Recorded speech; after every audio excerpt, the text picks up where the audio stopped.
The Comfort Zone with Ray Comfort. Thought-provoking. Informative. Engaging. Are you ready to be inspired and equipped? And now, The Comfort Zone with Ray Comfort. Welcome to The Comfort Zone with Ray Comfort, where randomness is the only predictable thing, and once in a while, we do get a miracle on the program, like having our friend Greg Kokel here with us today, and the fact that Ray Comfort has come out of his cave from working on the Noah movie. Ray, what in the world are you doing here? That's a miracle. It's self-denial. It is self-denial. I'd rather be editing because things are getting tight, but we're going to make it. Yeah. I'm very excited. It is. This morning I got kicked out of a professor's office at Long Beach State Oh, University. Mark mentioned that to me. Yeah. What happened? I went down and asked him a few questions, and he said that's a silly question, put his hand on the camera because he couldn't answer it. Wait, you had an appointment, right? No. You just barged in over. Yeah, right. It was the question I asked him. He couldn't answer it, and he was an oceanographer, and it was an interesting time. Oh, that's great, exciting. Well, friends, we are glad to have you with us. As I said, we have our friend Greg Kokel with us. We'll bring him in just a couple of minutes. But as a reminder, please make sure to connect with us on Facebook. Check us out by name: Emeal, Zwayne, Ray Comfort. We have Brad Snow with us here today as well, Mark Spence.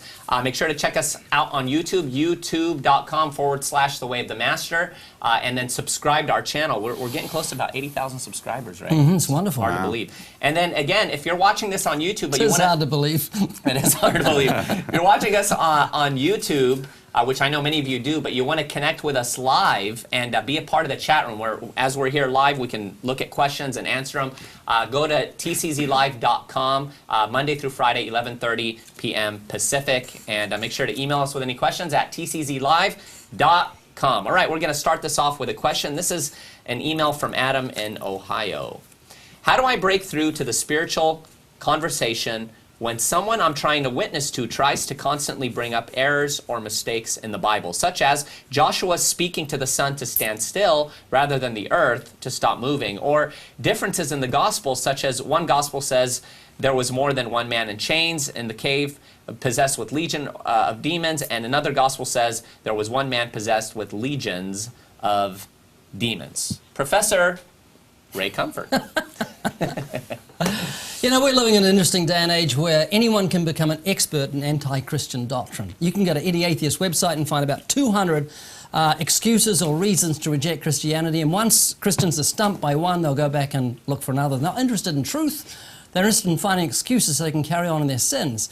Right. Because once you say, oh, they say bats are not birds, as the Bible says. You say, well, there were birds categorized as birds up until the 19th century. Right. Oh, okay, so they run back and get another one, because they're not interested in truth. So what we do is often put the cart before the horse. The Bible's a supernatural book. It's for sighted people, and unsaved people are blind. They're not going to understand Scripture. Everything, what you got to do is right across the front of your Bible, this book is supernatural, and with God, nothing is impossible. Right. So that means if God wants to stop the sun, stop the earth, flick the earth up and catch it, juggle it, he can do it because he's the creator of the universe. With God, nothing is impossible. So, so how do you get to the gospel? What I do is I just get to the gospel. I just butt in and say, so do you think you're a good person? Or, you know, is there an afterlife? It's not rude. There's a sense of urgency when you're a Christian. If someone's drinking poison and they're dying and you've got an antidote, you don't let them keep talking about other things. You've got to say, stop talking like that. I've got an antidote for the thing that's killing you. So our message is tremendously urgent. So often I say to someone, while we're on that subject. I was going to say, while we're on that subject. I do that a lot, even with Christian friends. If I want to talk about something and they're talking about something else, I just jump in with, while you're on that subject, and I just say what I want to say. Right. And so how much more with the gospel? Yeah, we can't forget our mandate, and that's to preach the gospel of Christ. Of course, we want to touch the intellect. We want to deal with their questions. We want to do it effectively. We want to do it with integrity. But we've got to get to the gospel. 1 Minute Gospel, or 1 Minute Apologist, is one of our favorite ministries that puts out great clips, and they answer one of these questions that we brought up. So if we've got the clip ready, let's roll it. Welcome to the 1 Minute Apologist. Apologetics seeks to give credible answers to curious questions, to give a defense. Did Jesus heal 2 blind men? You may have noticed before when you're reading in the Gospels that in the Gospel of Matthew, it talks about how Jesus healed 2 blind men as he was leaving Jericho.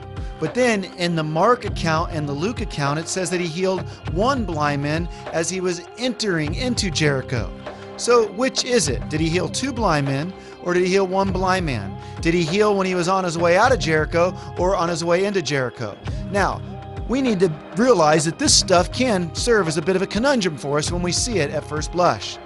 But this is merely an apparent contradiction, not an actual contradiction. First of all, did he heal 2 blind men or 1 blind man? The answer is, whenever you have 2, you obviously have 1, right? So for instance, when Columbine happened, who was the big center of attention? The girl named Cassie, who said yes, who died the martyr's death. Other people died, but the reporters put the primary attention on Cassie. Also, did Jesus heal the blind men when he was on his way out of the city or on his way into the city? Well, thankfully we have an understanding due to archaeology that there were 2 Jerichos. There's the old Jericho, and then there was the newly inhabited Jericho during Jesus' time. So here's how we reconcile this. Jesus healed 2 blind men as he was leaving the old Jericho and entering into the new Jericho. I love that. Friends, there are answers. There are a lot of what people have referred to as apparent contradictions in the Bible, but as you see there's an intelligent way to deal with these things. And we have with us a friend today who's got a whole lot of answers. He'll touch on that for us, but share a whole lot more. He's been on the program with us in the past when it was on the box. And he was also a speaker at one of our deeper conferences, and he's been a great friend of ours. Speaking of Greg Kokel, who's the president of Stand to Reason, who's also an adjunct professor in Christian apologetics at Biola University, and also the host of Stand to Reason for the past 24 years. But his greatest gift of all, is making everyone around him sound very dumb. Greg Kokel, great to have you with us. How are you, my friend? Gentlemen, thank you so much. It's great to see you guys again. What a blessing. What a blessing.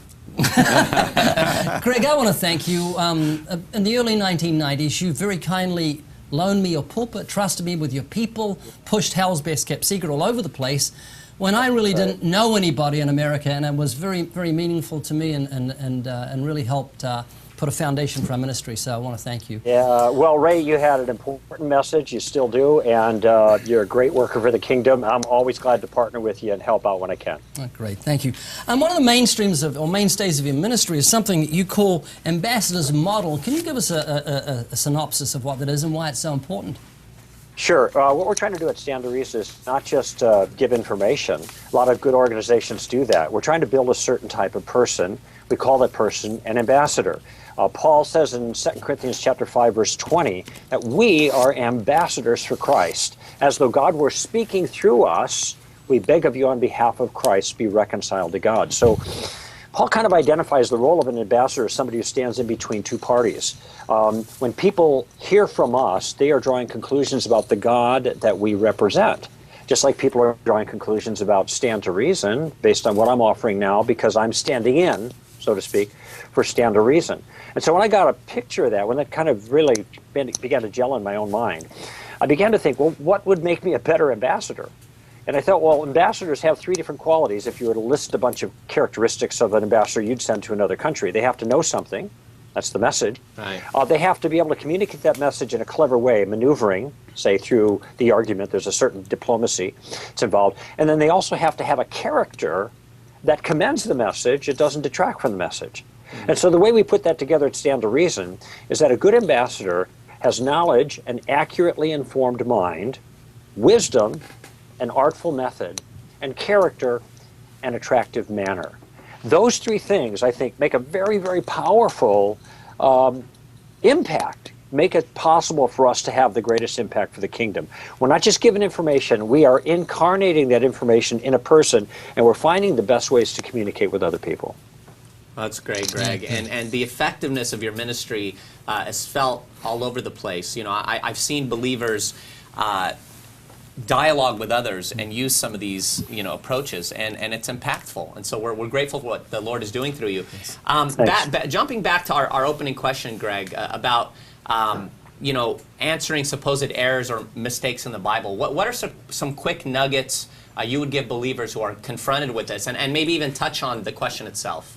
Yeah, let me give you some strategic concerns with dealing with these kinds of things, because it's impossible to deal with every single thing that a person might bring up. Ray made reference to these long lists of things. Right. For one, as we learned from the 1 Minute Apologist, there are things that people think are contradictions, and it turns out when we get more historical information on it, they're not contradictions at all.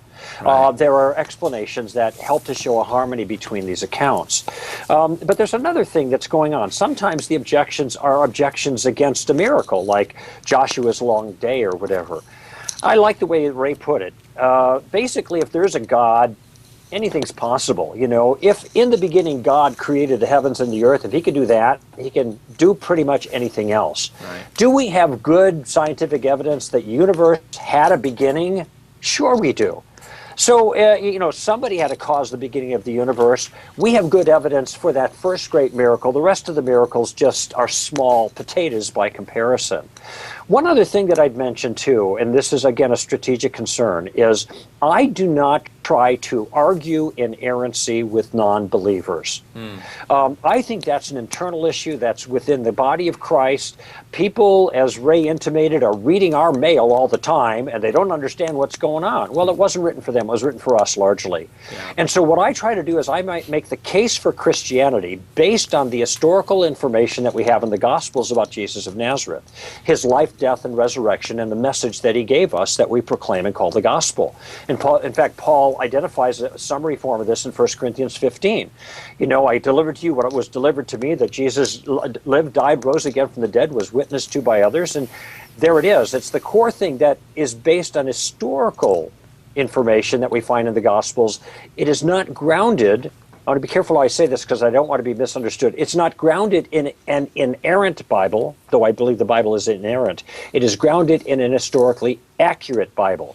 The early Christians proclaimed the historical facts of Jesus of Nazareth, and that was the gospel that went out. And the New Testament was written after that.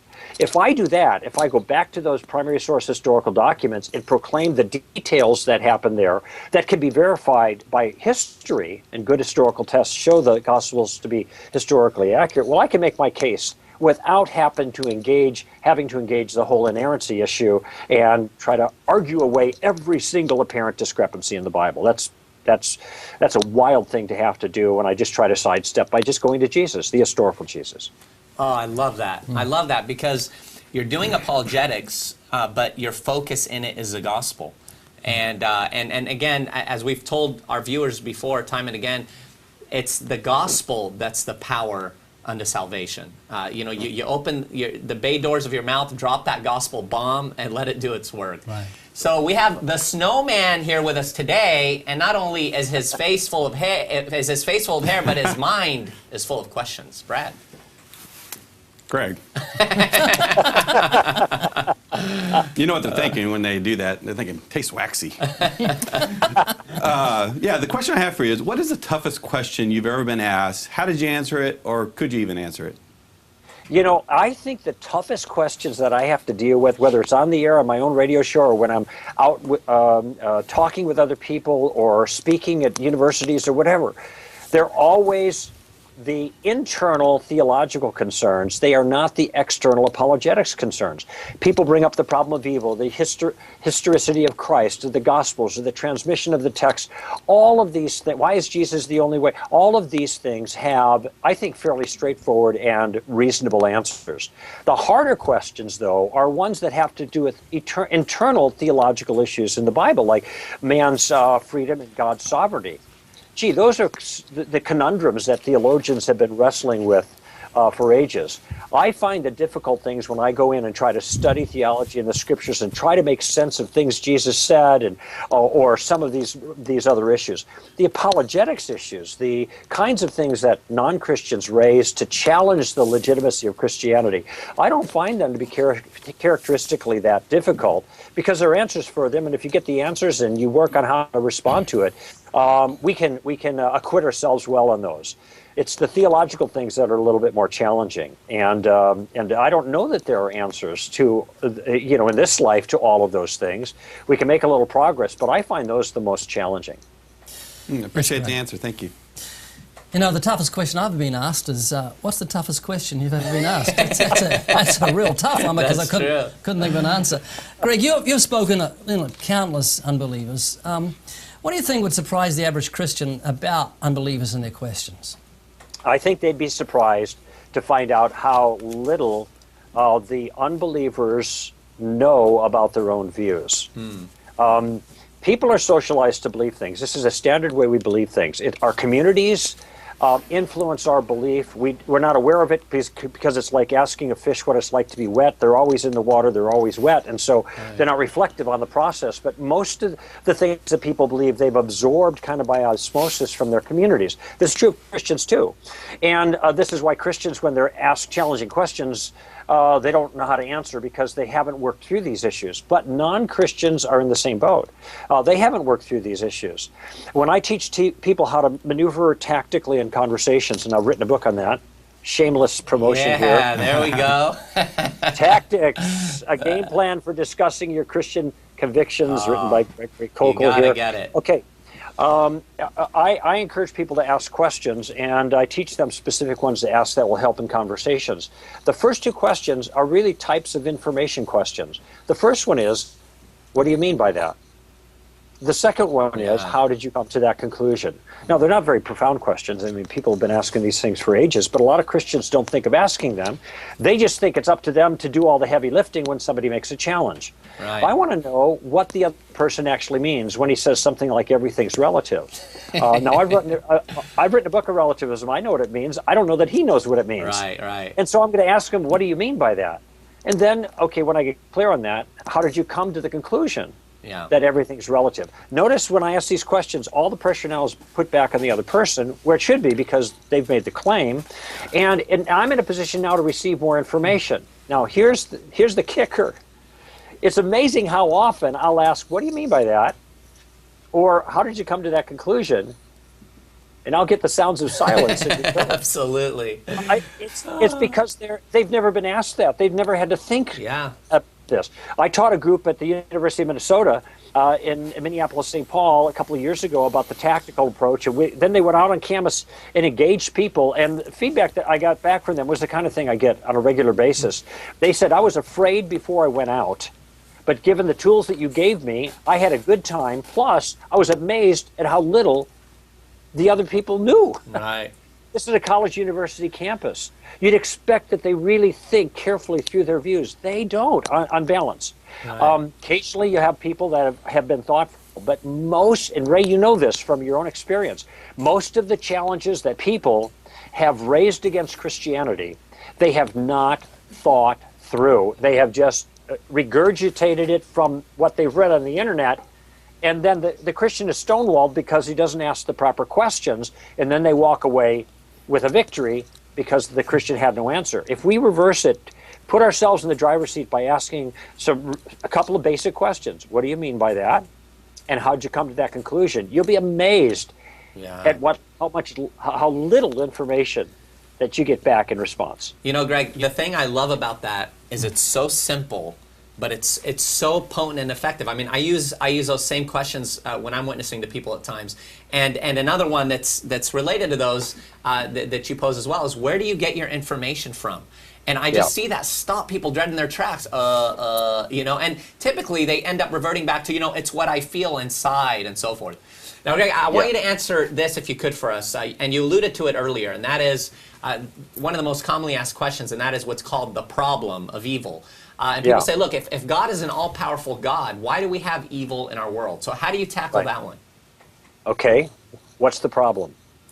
What exactly is the problem? That's a variation of what do you mean by that. Right. So in my understanding, there is no contradiction between God's power and the problem of evil, the existence of evil, because I understand some things they don't understand. Now, I could go on and give a little short lecture about that, but that's tactically inept. How about if I just ask, what's exactly the problem.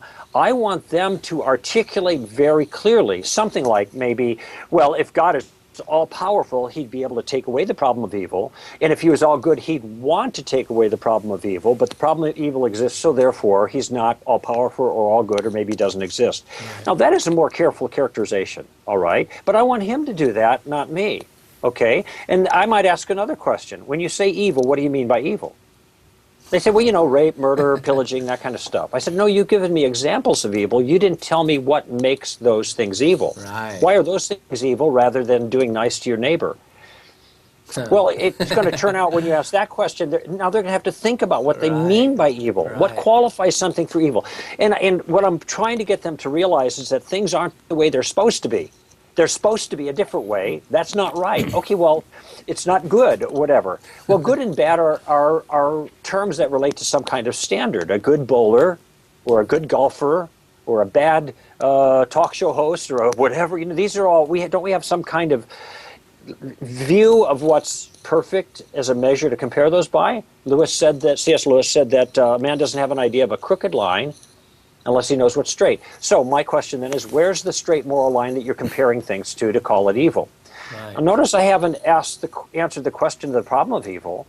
What I've done here is I'm holding this person's feet to the fire. Let me tell you where I'm going with this, and I can't explain it all right now. It's all in the book. Check it out. Did I mention I wrote a book? No, I'm glad you did. It's all in the book. What I mean to show them is that the problem of evil turns out to be evidence in favor of God, not evidence against God. And so I'm asking these questions to accomplish this. The problem of evil is related to human freedom.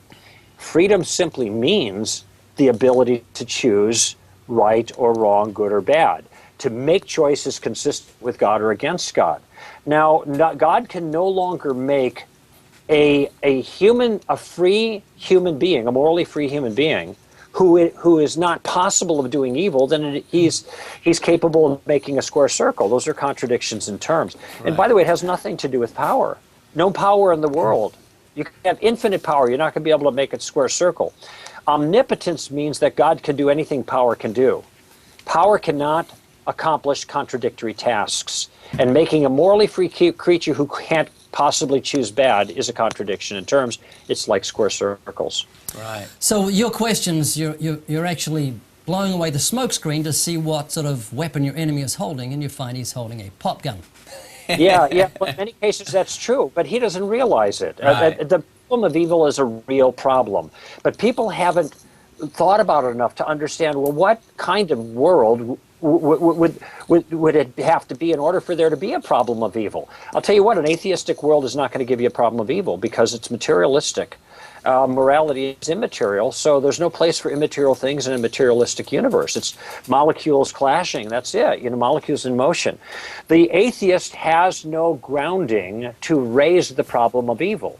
All right? The Christian has the grounding to raise it because he believes in good and evil, but he also has the resources to answer it because he can talk about a good, powerful God and the special creature that God made, which is human beings, to be in a friendship with him and who abused that friendship and rebelled against him and caused this problem in the world. Keep in mind, by the way, that our story's not over yet. God will take care of the problem of evil, but right now, instead of doing that, he is patient, not wanting any to perish, but all to come to repentance. And God could deal with it right now, but where would all the rest of us be at 12:01 if God dealt with evil tonight at midnight? Right? Right, absolutely. Man, Greg, this is just so good. I can't believe that we have such a short amount of time. And I know that as our people are watching now, they're salivating because they're thinking, how can I learn more about what you do, Greg? You mentioned tactics, but I know you have other books and other resources. So plug away. Just let our people know, because I know that this will benefit them. Go for it. Well, let me suggest two things. First, go to our website. Stand to Reason is the organization. STR is the acronym, so str.org. And there it is on the screen. str.org is our website. We have thousands of pages of content dealing with all kinds of different information on our website, plus all kinds of products that cover the bases as well. So that's, make that a place you go frequently. The second thing I'd recommend is to podcast the radio show. I do 3 hours of radio per week. They're all connected. People can try to find our markets. We have 125 markets around the country, but the best thing is just to get it sent to you by podcast. You can listen anytime you want, and then you can send the podcast out to friends if you'd like to do that. And in our radio show, you're going to see the tactical enterprise played out for you in real time as people challenge me and talk to me, etc. I try to be a good ambassador. And you're going to get 3 hours a week, and 3 hours, that's you guys know it's an LA commute. You know, it's one commute. So it's not burdensome. And I think that is the best single thing that people can do to kind of get the rhythm of how to be a good ambassador, because I'm trying real hard to be a good model of it. And also model the tactical approach, which we call wisdom, an artful method. And folks can see, they read it in the book, but they can also really experience how it works. So I would say the website and the podcast are the two most important things. And of course, I'm presuming that they're going to buy the book Tactics, because that's indispensable. Absolutely. Wow, Greg. Well, this has been great, and it's definitely gone by too fast. So we've got to get your word that you'll be back with us again, my friend. I'm your man anytime you want. That's wonderful. Well, thanks for joining us, Greg, and we'll connect with you again soon. God bless you, brother. All the best. Thank you. Wow. Now, Brad Snow, we've got a minute left, and you've been sitting there so patient and so kind and so meek and so humble. What say ye to that brilliance we heard from our friend Greg Kokel? Well, you know, one thing I appreciate about Greg's ministry is, you know, he's not just teaching you how to answer the hard question, he's also teaching you how to think. Right. And I think as Christians, you know, we stumble over the problems because we're not thinking about the issues rightly. And so I would definitely recommend Greg's resources to learn more about how we should think and engage people when we wrestle through these difficult questions. Right. Yep, right. Ray Yep, Comfort. I Yep, enjoyed yep. it. Wasn't that good? Yeah, I really enjoyed it. We've got to Brilliant do guy. this more people more often. Oh, I love it. Yeah, I mean, think about it. He's all the way, well, he's in California, but we brought him here from miles away. Well, friends, thanks again for joining us, and make sure again to check us out at tczlive.com. Connect with us on Facebook, through YouTube, Twitter, everywhere, and make sure, most importantly, to get out of your comfort zone and get out there and preach the gospel for the glory of God, because souls are perishing and eternity is coming. We'll see you next time on The Comfort Zone. For questions about The Comfort Zone with Ray Comfort, or to submit questions for future shows, please email us at email@tczlive.com. That's email@tczlive.com. The Comfort Zone is an outreach of Living Waters. For more resources to inspire and equip you to fulfill the Great Commission, check out livingwaters.com or call toll-free 1-800-437-1893. Now go and preach the gospel. From the archives of Lord of the Rings country, 14 rare Beatles photos from their amazing 1964 tour. This unique publication looks closely at the greatest rock band in the history of mankind, their rarely spoken of personal beliefs, and the one statement that rocked their world. What would take 4 young, impressionable atheists and make them into believers in God? What did John Lennon really believe about the afterlife? And despite his intent, why is his famous song Imagine about the reality of heaven? Don't miss The Beatles, God and the Bible by best-selling author and producer of 180, the award-winning movie seen by millions.